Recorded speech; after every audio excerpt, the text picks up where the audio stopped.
ओम नमो भगवते वासुदेवाय नमः।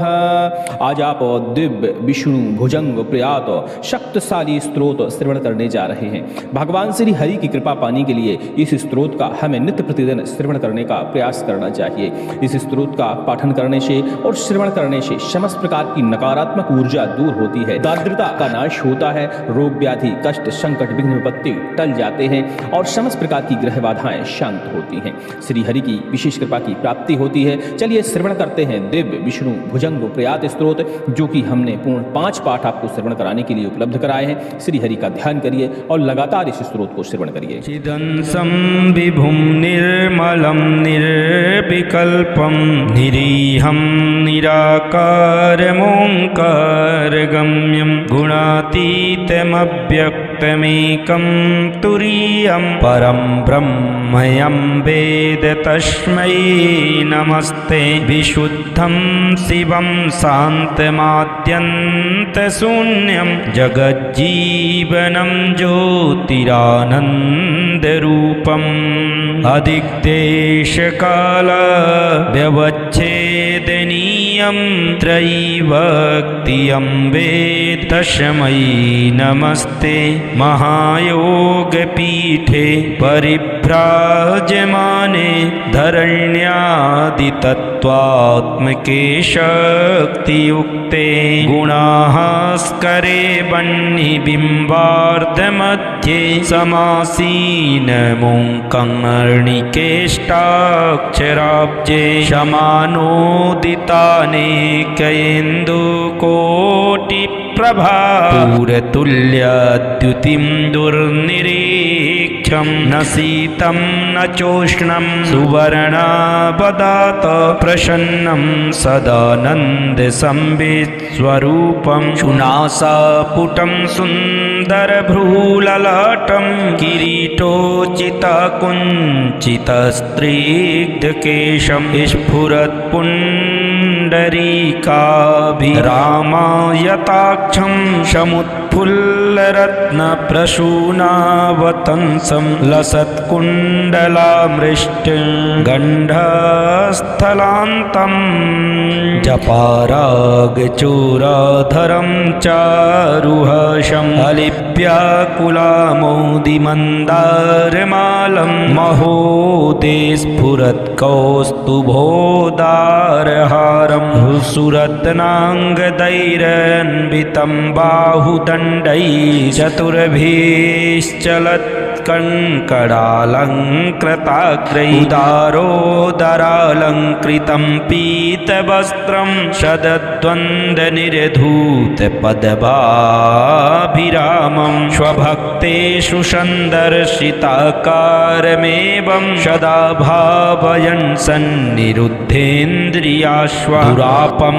नरो याति संसारपारं परस्मै परभ्योऽपि तस्मै नमस्ते। श्रियाशातकुम्भाद्युतिष्णाग्धकान्त्या धरण्या च दुर्वादलश्यामलाङ्ग्या कलत्रद्वयेनामुनातोषिताय त्रिलोकीग्रहस्थाय विष्णो नमस्ते। शरीरं कलत्रं शुतं बन्धुवर्गं वयस्यं धनं सद्मभृत्यं भुवं च समस्तं परित्यज्य कष्टमेको गमिष्यामि दुःखेन दूरं किलाहं जरेयं पिशाचीवः जीवतो मे वशामक्तिरक्तं च मांसं बलं च अहो देवसीदामि दीनानुकम्पिन् किमद्यापि हन्त तयोदाशितव्यं कफव्याहतोष्णोल्बणश्वासवेग यथा विस्फुरत् सर्वमर्मास्ति बन्धा विचिन्त्याहमन्त्यां सख्यामवस्थां बिभेमि प्रभो किं करोमि प्रसीद लपन्नच्युतानन्त गोविन्द विष्णु मुरारे हरे नाथ नारायणेति यथानुस्मरिष्यामि भक्त्या भवन्तं तथा मे दयाशील देव प्रसीद भुजङ्गप्रयान्तं पठेद्यस्तु भक्त्या समाधाय चित्ते भवन्तं मुरारे समोहं विहायास्युस्मत्प्रसादात् समाश्रित्य योगं व्रजत्यच्युतं त्वां श्रीमत्परमहंस परिव्राजकाचार्यस्य श्रीमत्शङ्करभगवतः कृतौ विष्णुभुजङ्गप्रयातस्तोत्रं सम्पूर्णम्। ॐ विष्णवे नमः। ॐ विष्णवे नमः। ॐ विष्णवे नमः। ॐ विष्णवे नमः। ॐ विष्णवे नमः। चिदंसं विभुं निर्मलं निर्विकल्पं निरीहं निराकारमोङ्कारगम्यं गुणातीतमव्यक्तमेकं तुरीयं परं ब्रह्मयं वेद तस्मै नमस्ते। विशुद्धं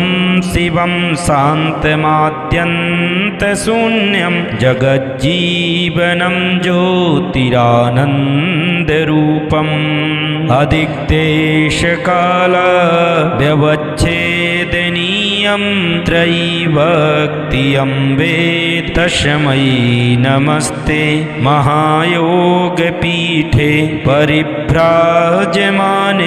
धरण्यादितत्त्वात्मके शक्तियुक्ते गुणास्करे वह्निबिम्बार्धमध्ये समासीनमुङ्कर्णिकेष्टाक्षराब्जे समानोदितानेकयेन्दुकोटिप्रभा पूरतुल्यद्युतिं दुर्निरीक्षं न शीतं न चोष्णं सुवर्णावदात प्रसन्नं सदानन्दसंवित्स्वरूपं सुनासापुटं सुन्दरभ्रूललाटं किरीटोचितकुञ्चितस्त्रीग्धकेशं स्फुरत्पुण्डरीकाभिरामायताक्षं समुत्फुल्लरत्नप्रसूनावतंसं लसत्कुण्डलामृष्टगन्धस्थलान्तं जपारागचोराधरं चारुहर्षम् अलिव्याकुलामौदिमन्दारमालं महोदेस्फुरत्कौस्तुभोदारहारं सुरत्नाङ्गदैरन्वितं बाहुदण्डैः चतुर्भिश्चलत् कङ्कडालङ्कृताग्रैः उदारोदरालङ्कृतं पीतवस्त्रं शतद्वन्द्वनिर्धूतपदभाभिरामं स्वभक्तेषु सन्दर्शिताकारमेवं सदा भावयन् सन्निरुद्धेन्द्रियाश्वदुरापं नरो याति संसारपारं परशमै परभ्योऽपि तस्मै नमस्ते। श्रियाशातकुम्भाद्युतिष्णाग्धकान्त्या धरण्या च दुर्वादलश्यामलाङ्ग्या कलत्रद्वयेनामुनातोषिताय त्रिलोकीग्रहस्थाय विष्णो नमस्ते। शरीरं कलत्रं शुतं बन्धुवर्गं वयस्यं धनं सद्मभृत्यं भुवं च समस्तं परित्यज्य कष्टमेको गमिष्यामि दुःखेन दूरं किलाहं जरेयं पिशाचीवः जीवतो मे वशामक्तिरक्तं च मांसं बलं च अहो देवशीदामि दीनानुकम्पिन् किमद्यापि हन्त तयोदाशितव्यं कफव्याहतोष्णोल्बणश्वासवेग यथा विस्फुरत् सर्वमर्मास्ति बन्धा विचिन्त्याहमन्त्यां सख्यामवस्थां बिभेमि प्रभो किं करोमि प्रसीद लपन्नच्युतानन्त गोविन्द गोविन्द विष्णु मुरारे हरे नाथ नारायणेति यथानुस्मरिष्यामि भक्त्या भवन्तं तथा मे दयाशील देव प्रसीद भुजङ्गप्रयान्तं पठेत्यस्तु भक्त्या समाधाय चित्ते भवन्तं मुरारे समोहं विहाय युष्मत्प्रसादात् समाश्रित्य योगं व्रजत्यच्युतं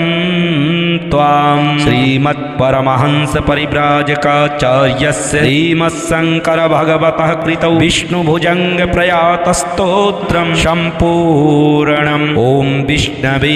नमः ॐ विष्णवे नमः ॐ विष्णवे नमः ॐ विष्णवे नमः ॐ विष्णवे नमः चिदंसं विभुं निर्मलं निर्विकल्पं निरीहं निराकारमोङ्कारगम्यं गुणातीतमव्यक्तमेकं तुरीयं परं ब्रह्मयं वेद तस्मै नमस्ते विशुद्धं शिवं शान्तमाद्यन्तशून्यं जगज्जीवनं ज्योतिरानन्दरूपम् अधिक्तेशकाल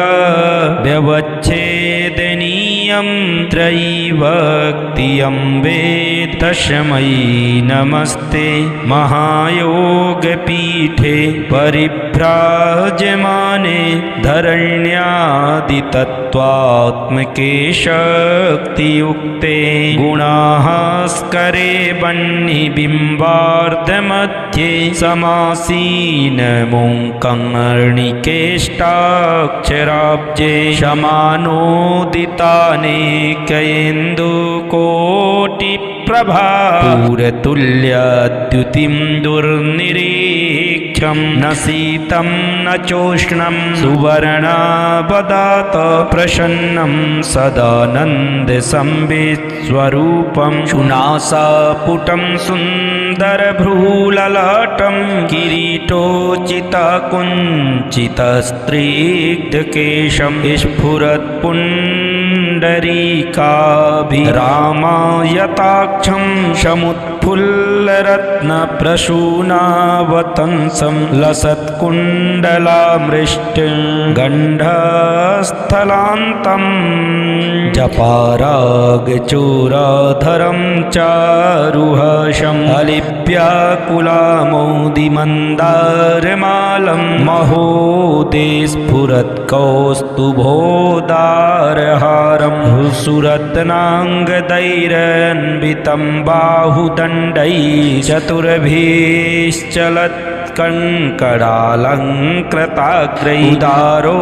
चतुर्भिश्चलत्कङ्कडालङ्कृताग्रैदारोदरालङ्कृतं पीतवस्त्रं शतद्वन्द्वनिरधूतपदभाभिरामं स्वभक्तेषु सन्दर्शिताकारमेवं सदा भावयन् सन्निरुद्धेन्द्रियाश्वदुरापं नरो याति संसारपारं परशमै परभ्योऽपि तस्मै नमस्ते श्रियाशात् कुम्भाद्युतिष्णाग्धकान्त्या धरण्या च दुर्वादलश्यामलाङ्ग्या कलत्रद्वयेनामुनातोषिताय त्रिलोकीग्रहस्थाय विष्णो नमस्ते शरीरं कलत्रं शुतं बन्धुवर्गं वयस्यं धनं सद्मभृत्यं भुवं च समस्तं परित्यज्य कष्टमेको गमिष्यामि दुःखेन दूरं किलाहं जरेयं पिशाचीवः जीवतो मे वशामक्तिरक्तं च मांसं बलं च अहो देवशीदामि दीनानुकम्पिन् किमद्यापि हन्त तयोदाशितव्यं कफव्याह्यतोष्णोल्ल वर्णश्वास वेग यथा विस्फुरत् सर्वमर्मास्ति बन्धां विचिन्त्या हेमन्त्यां सख्यामवस्थां बिभेमि प्रभो किं करोमि प्रसीद लपन्नच्युतानन्त गोविन्द विष्णो मुरारे हरे नाथ नारायणेति यथानुस्मरिष्यामि भक्त्या भवन्तं तथा मे दयाशील देव प्रसीद भुजङ्गप्रयान्तं पठेत्यस्तु भक्त्या समाधाय चित्ते भवन्तं मुरारे समोहं विहायास्युस्मत्प्रसादात् समाश्रित्य योगं व्रजत्यच्युतं त्वां श्रीमत्परमहंस परिव्राजकाचार्यस्य श्रीमत्शङ्करभगवतः कृतौ विष्णुभुजङ्ग प्रयातस्तोत्रं सम्पूर्णम् ॐ विष्णवे नमः ॐ विष्णवे नमः ॐ विष्णवे नमः ॐ विष्णवे नमः ॐ विष्णवे नमः चिदंसं विभुं निर्मलं निर्विकल्पं निरीहं निराकारमोङ्कारगम्यं गुणातीतमव्यक्तमेकं तुरीयं परं ब्रह्मयं वेद तस्मै नमस्ते विशुद्धं शिवं शान्तमाद्यन्तशून्यं जगज्जीवनं ज्योतिरानन्दरूपम् अधिक्देशकालव्यवच्छेदनीयं त्रयीभक्तियं वेद तस्मै नमस्ते महायोगपीठे परिभ्राजमाने धरण्यादितत्त्वात्मके शक्तियुक्ते गुणास्करे वह्निबिम्बार्धमध्ये समासीनमुङ्कर्णिकेष्टाक्षराब्जे समानोदितानेकेन्दुकोटिप्रभा पूरतुल्याद्युतिं दुर्निरीक्षं न शीतं न चोष्णं सुवर्णापदात प्रसन्नं सदानन्दसंवित्स्वरूपं सुनासापुटं सुन्दरभ्रूललाटं किरीटोचितकुञ्चितस्त्रीग्धकेशं स्फुरत्पुण्डरीकाभिरामायताक्षं समुत्फुल्लरत्नप्रसूनावतंसं लसत्कुण्डलामृष्टिं गण्डस्थलान्तं जपारागचूराधरं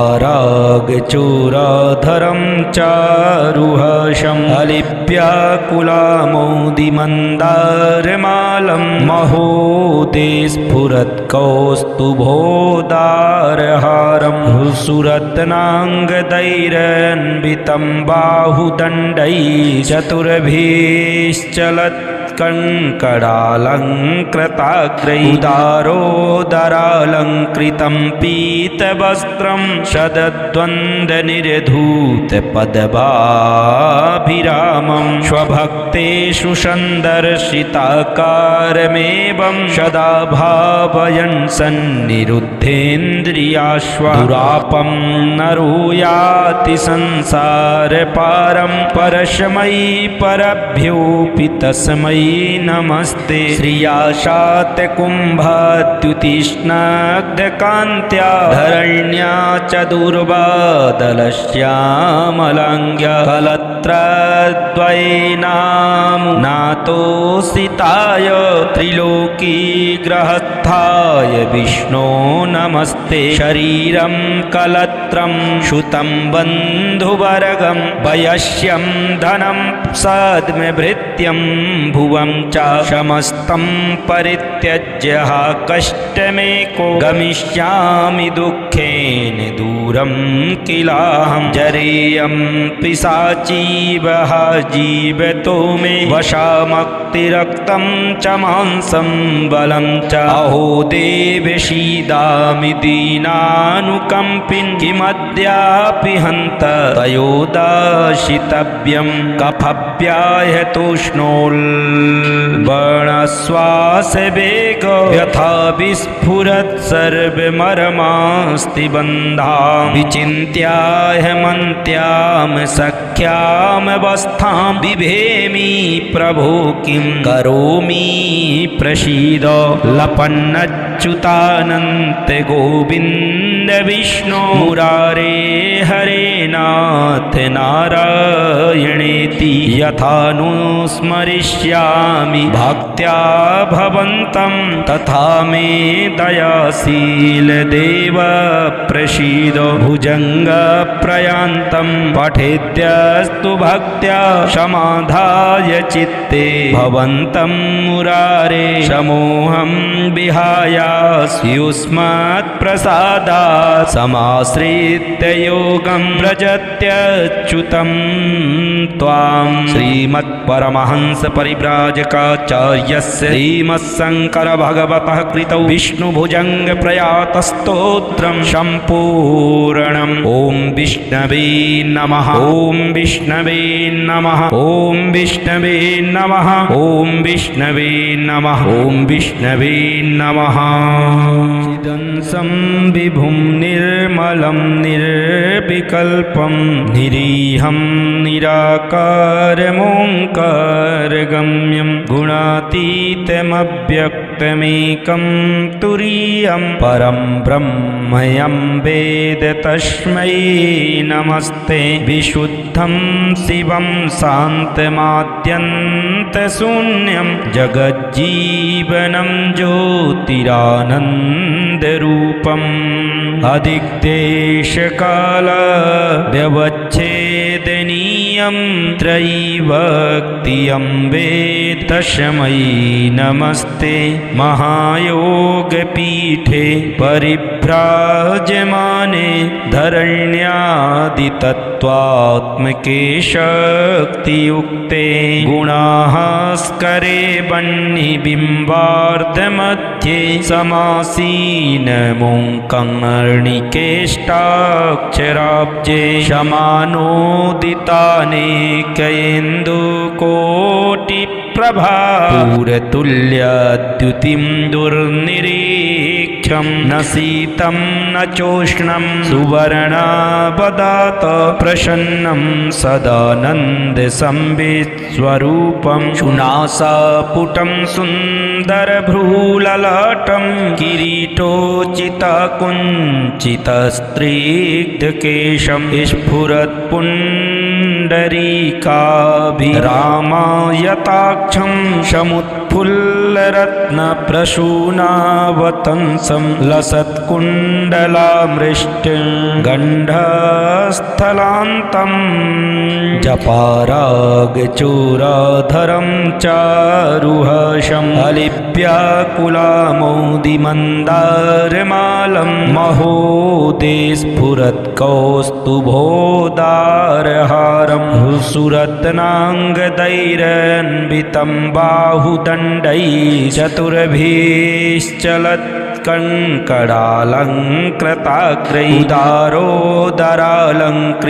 पीतवस्त्रं शतद्वन्द्वनिर्धूतपदभाभिरामं स्वभक्तेषु सन्दर्शिताकारमेवं सदा भावयन् सन्निरुद्धेन्द्रियाश्वदुरापं नरो याति संसारपारं परशमयि परभ्योऽपि तस्मै नमस्ते श्रियाशातकुम्भाद्युतिष्णाग्धकान्त्या धरण्या च दुर्वादलश्यामलाङ्ग्या कलत्रद्वयेनामुनातोषिताय त्रिलोकीग्रहस्थाय विष्णो नमस्ते शरीरं कलत्रं श्रुतं बन्धुवर्गं वयस्यं धनं सद्मभृत्यं भुव ध्रुवं च समस्तं परित्यज्य कष्टमेको गमिष्यामि दुःखेन दूरं किलाहं जरेयं पिशाचीवः जीवतो मे वशामक्तिरक्तं च मांसं बलं च अहो देवशीदामि दीनानुकम्पिन् किमद्यापि हन्त तयोदाशितव्यं कफव्याहतोष्णोल्बणश्वासवेग यथा विस्फुरत् सर्वमर्मास्ति बन्धां विचिन्त्याहमन्त्यां सख्यामवस्थां बिभेमि प्रभो किं करोमि प्रसीद लपन्नच्युतानन्त गोविन्द विष्णु मुरारे हरे नाथ नारायणेति यथानुस्मरिष्यामि भक्त्या भवन्तं तथा मे दयाशील देव प्रसीद भुजङ्गप्रयान्तं पठेद्यस्तु भक्त्या समाधाय चित्ते भवन्तं मुरारे समोहं विहाय युष्मत्प्रसादात् समाश्रित्य योगं व्रजत्यच्युतं त्वां श्रीमत्परमहंसपरिव्राजकाचार्यस्य श्रीमत्शङ्करभगवतः कृतौ विष्णुभुजङ्गप्रयातस्तोत्रं सम्पूर्णम् ॐ विष्णवे नमः ॐ विष्णवे नमः ॐ विष्णवे नमः ॐ विष्णवे नमः ॐ विष्णवे नमः।